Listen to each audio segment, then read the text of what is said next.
Go ahead. All right, so another product that Nottingham Farms is going to provide to the textile community is making the fiber here, which is very strong. It has a higher tensile strength than steel.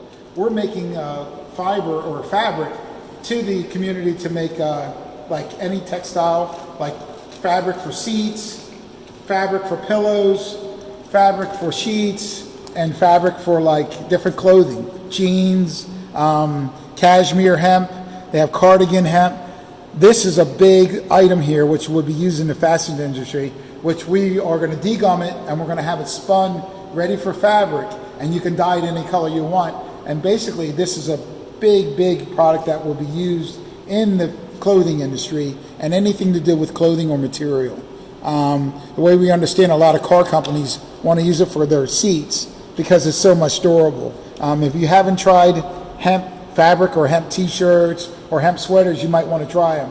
You only need one because it's so durable and it gives such a great fit.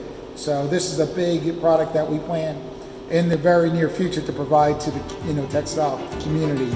Is this hemp spun, ready to be spun into a fabric?